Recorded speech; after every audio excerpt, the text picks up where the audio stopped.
Digital news 20 में आपका स्वागत है। मैं हूं प्रभात कुमार। बिहार में भी 4 सीटों पर विधानसभा के लिए उपचुनाव हुए हैं और यह चुनाव पूरे देश भर में जो लोकसभा चुनाव के दौरान कई विधायकों के सांसद बन जाने के कारण जो 4 सीट रिक्त था बिहार में, जिसमें बेला, तरारी, इमामगंज और रामगढ़ का क्षेत्र है और इस चारों क्षेत्र में कल जमकर मतदान हुआ। 50% से ऊपर ही मतदान सभी क्षेत्रों में हुआ है। इस चुनाव के बाद अब तरह तरह की चर्चाएं हो रही है। केरल में भी वायनाड की सीट, जिस पर राहुल गांधी चुने गए थे कांग्रेस के टिकट पर, वह सीट उनके इस्तीफा से खाली हुआ था और उस सीट पर इस बार प्रियंका गांधी कांग्रेस की प्रत्याशी है और वहां भी वोट डाले गए हैं।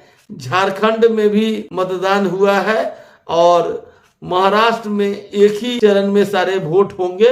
इस चुनाव में बिहार में जो 4 सीटों पर उपचुनाव हुआ, उसमें परिवारवाद का परचम बहुत जबरदस्त ढंग से फहराया। एनडीए, इंडिया गठबंधन ही नहीं, बसपा भी इसका अपवाद नहीं रही।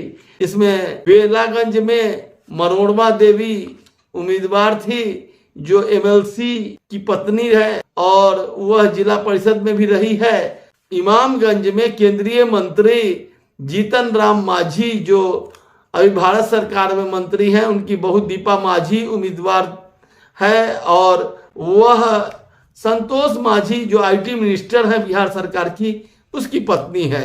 अंबिका यादव जो बसपा के नेता हैं, उनका पुत्र पिंटू यादव उर्फ सतीश यादव रामगढ़ में उम्मीदवार है और वह बसपा की टिकट पर लड़ रहा है। यहीं से जगदानंद सिंह जो आरजेडी के प्रदेश अध्यक्ष हैं, उनके पुत्र अजीत सिंह जो छोटे वाले पुत्र हैं, बड़े पुत्र सुधाकर सिंह के सांसद चुने जाने से रिक्त सीट पर उम्मीदवार हैं। और तरारी में जो पूर्व और काफी चर्चित सुनील पांडे पूर्व विधायक के पुत्र विशाल प्रशांत उम्मीदवार हैं।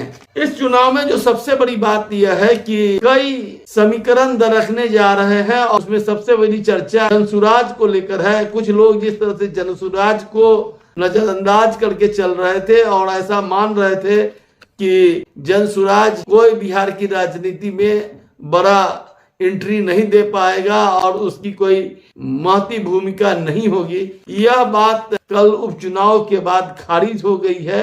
और आपको बता दें कि जनसुराज 4 सीट पर जो चुनाव हुआ है, चुनाव को प्रभावित करने की क्षमता लेकर उभरा है। कितना प्रभावित करता है यह तो 23 तारीख को पता चलेगा, लेकिन उसकी उपस्थिति बहुत अच्छी कई क्षेत्रों में दिखी है, जिसमें इमामगंज और बेला में उसकी उपस्थिति की काफी चर्चा है।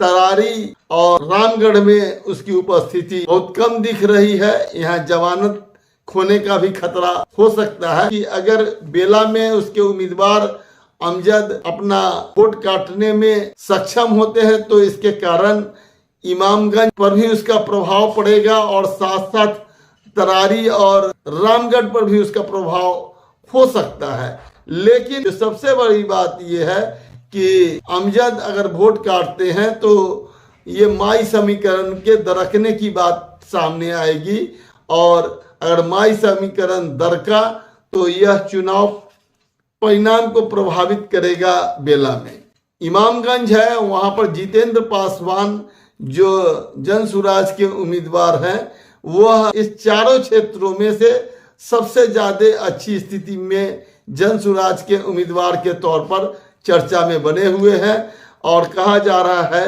कि वहां पर त्रिकोणात्मक मुकाबले में जनसुराज दूसरे नंबर पर भी हो सकता है और वह लड़ाई जीतने की स्थिति में भी है, ऐसे कुछ लोगों की धारणा और संभावना बताई जा रही है। तरारी में भी लड़ाई राजू यादव और सुनील पांडे के पुत्र विशाल प्रशांत के बीच कांटे की है और यहाँ इतना तय है कि जनसुराज के जो यहाँ उम्मीदवार किरण सिंह की स्थिति अच्छी नहीं है। यही हाल रामगढ़ में है, जहाँ अशोक सिंह भारतीय जनता पार्टी के उम्मीदवार हैं, राष्ट्रीय जनता दल के उम्मीदवार अजीत सिंह हैं और दोनों में कांटे की टक्कर है। कांटे की टक्कर में बसपा के उम्मीदवार सतीश यादव पिछली बार यहाँ पर जिस तरह से बसपा का प्रदर्शन रहा था और 150 से कुछ अधिक वोटों से मात्र बसपा यहाँ हारी थी, उसको देखते हुए यहाँ बसपा के भी खाता खोलने की संभावना से इनकार नहीं किया जा सकता है। बहुत बहुत धन्यवाद, प्रणाम। तमाम लेटेस्ट खबरों को सबसे पहले देखने के लिए सब्सक्राइब करें डिजिटल न्यूज़ 20।